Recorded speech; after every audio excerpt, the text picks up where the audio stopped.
అందరికీ welcome to my channel Savitri kitchen. ఈరోజు మన వీడియో ఒక హెల్దీ రెసిపీ ఫ్రెండ్స్. ఈ వీడియోలో నేను సొరకాయ అలసందల తాలింపునైతే చేసి చూపించబోతున్నాను. చాలా ఈజీగా ప్రిపేర్ చేసుకోవచ్చు. ఈ తాలింపు అయితే మన హెల్త్కి కూడా చాలా మంచిదండి. రైస్లకు కానీ చపాతీలకు కానీ ద బెస్ట్ రెసిపీ ఈ సొరకాయ అలసందల తాలింపు. ఈ తాలింపు కోసం నేను ఇక్కడ ఒక మీడియం సైజు సొరకాయనైతే చిన్న చిన్న ముక్కలుగా అయితే కట్ చేసుకొని తీసుకున్నాను. అలాగే 150 గ్రాముల వరకు పచ్చి అలసందలను అయితే తీసుకున్నాను. ఇప్పుడు వీటిలోనికి కొన్ని వాటర్ని అయితే వేసుకొని ఒకసారి కడిగి తీసుకోవాలి. సొరకాయలో వాటర్ కంటెంట్ ఎక్కువగా ఉంటుంది కాబట్టి ఈ సమ్మర్లో మన హెల్త్కి అయితే చాలా మంచిదండి. చర్మాన్ని హైడ్రేట్గా అయితే ఉంచుతుంది సొరకాయ.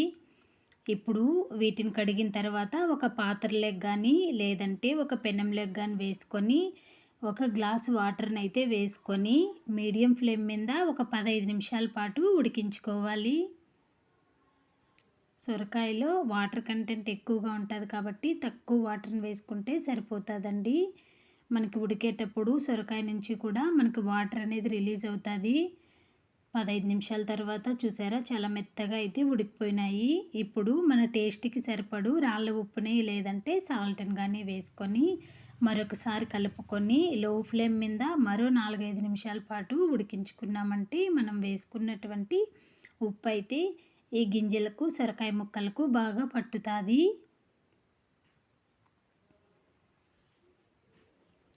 ఈ సొరకాయ తాలింపు అయితే చాలా టేస్టీగా ఉంటుందండి. చాలామంది సొరకాయని జ్యూస్గా కూడా తాగుతారు. ఇంకా చాలా మంచిదండి అలా చేసుకున్నా కూడా మనకి. చూసారా ఎంత మెత్తగా అయితే ఉడికిపోయిందో. ఇప్పుడు తాలింపు పెట్టుకోవడానికి స్టవ్ పైన ఒక కడాయి పెట్టుకొని 2 స్పూన్ల వరకు ఆయిల్ వేసుకోవాలి.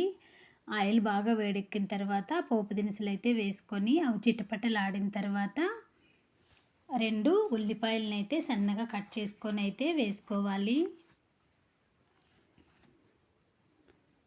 ఉల్లిపాయలు వేసుకున్న తర్వాత మంటని మీడియం ఫ్లేమ్లో పెట్టుకొని కొంచెం కలర్ చేంజ్ అయ్యేంత వరకు ఫ్రై చేసుకున్న తర్వాత 2 రెబ్బల కరివేపాకునైతే వేసుకొని మరొకసారి కలుపుకొని మరో 2 నిమిషాల పాటు లో ఫ్లేమ్ మీద ఫ్రై చేసుకోవాలి.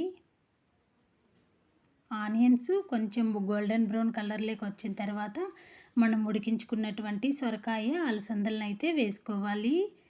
వాటర్ ఏమైనా ఉంటే వంచేయాలండి. నేను వేసుకున్న వాటర్కి కరెక్ట్గా సరిపోయింది. వాటర్ అయితే వంపాల్సిన అవసరం ఏమీ రాలేదు. ఇప్పుడు మరొక 2 నిమిషాల పాటు ఉడికించుకోవాలి. ఇప్పుడు పప్పుల పొడి అయితే వేసుకోవాలి. ఈ పప్పుల పొడిలో నేను ఇక్కడ కొన్ని పల్లీలు అంటే 2 పిడికిళ్ళ పల్లీలు మరియు 5 ఎండుమిర్చి 1/2 స్పూన్ జీలకర్రను అయితే వేయించుకొని అందులోనికి 5-6 రెబ్బల వెల్లుల్లిపాయలను అయితే వేసుకొని దంచి వేస్తున్నాను.